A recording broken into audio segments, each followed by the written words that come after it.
Well, Indonesia has now reported over 16,000 cases as Joko Widodo's government is under pressure to ease restrictions and get the economy back on track. Our Indonesia correspondent Anne Barker says it's been difficult for authorities to get an accurate picture of the situation. Look, it's hard to know, Bev. I mean, just yesterday they had a record daily high of 689 new cases. Today the figure was less. Other weeks you've seen much higher death tolls per day. Today you saw 15. Yesterday I think it was 16. It does come down to the testing rates, the fact that they're only testing about 7,000 people a day, and that really hasn't changed much since the pandemic began. Joko Widodo, the president, has talked all along about trying to rapidly increase the number of people being tested. They're constantly saying they're getting more testing kits from South Korea, from China. They're even producing their own testing kits now in Indonesia.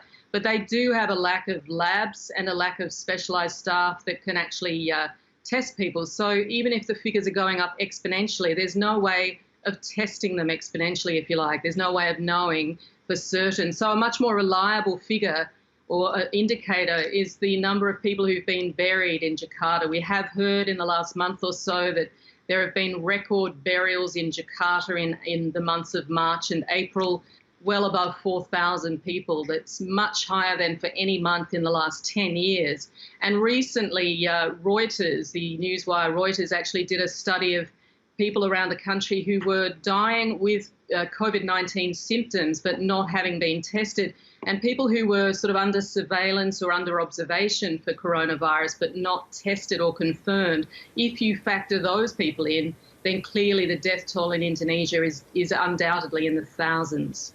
Of course, many Australians have a very strong connection to Bali, but this is a place that is so reliant on tourism, which has been completely shut down. How are they coping?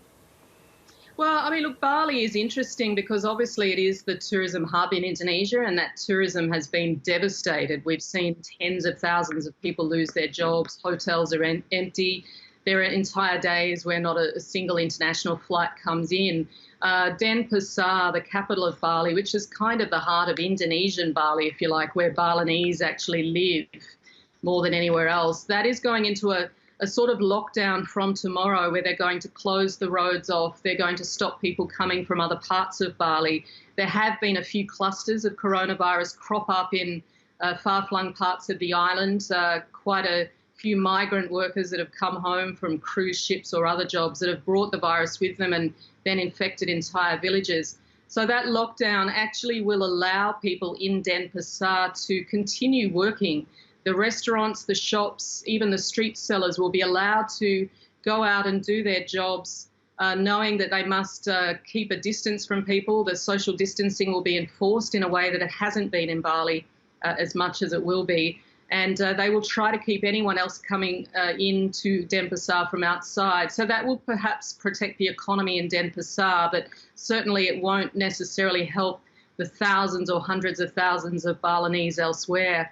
I mean, it is a resilient community, I'm told, where people do rely on family support. They've always got villages they can go back to, people that they can fall back on. But certainly there are charitable kitchens that have cropped up. Even a lot of Australians who live in Bali are helping out in giving out meals, rations of rice each day to help the very poor Balinese who've lost their jobs. One of the disturbing things the government has talked about is just how it's going to push much further into the future poverty alleviation efforts. What sort of impact is that having? Look, it's devastating right across the country. I mean, when you consider how many Indonesians work in the informal sector, people like drivers or, motorcycle taxi drivers, cleaners, people who sell food on the streets, they don't have an employer. They really do live a hand-to-mouth existence. If they don't work, they don't eat. And this is one of the reasons why we're seeing so many millions of people trying to leave the capital for their home villages in other parts of Java or Sumatra or wherever. Those people have effectively lost their jobs. They can no longer afford to live in the capital, which is the most expensive part of the country. Last month, the finance minister said that already 2.8 million people had lost their jobs. That figure was likely to rise by at least another 5 or 6 million during the pandemic.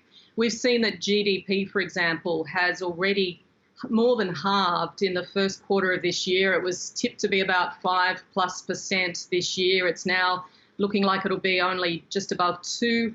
And if the coronavirus epidemic continues or worsens, then even by the end of the year, some analysts are predicting that the GDP rate could go into the negative.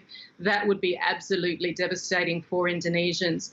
I mean, this last few weeks, Joko Widodo, the president, has announced a $25 billion stimulus package to give food subsidies and power subsidies to people who can't afford their own bills anymore. Just in the last couple of weeks, we've actually seen what they're calling rice ATMs. So these look like any normal bank ATM, but they're actually dispensing rice in about 1 kilogram packages. People who are eligible for those rations, if you like, are given a magnetic card. They go to the machine once a month. They take out 1 kilogram, which is very, very small amount for perhaps one family, but it is better than nothing. And it is helping some of those desperately poor people get by.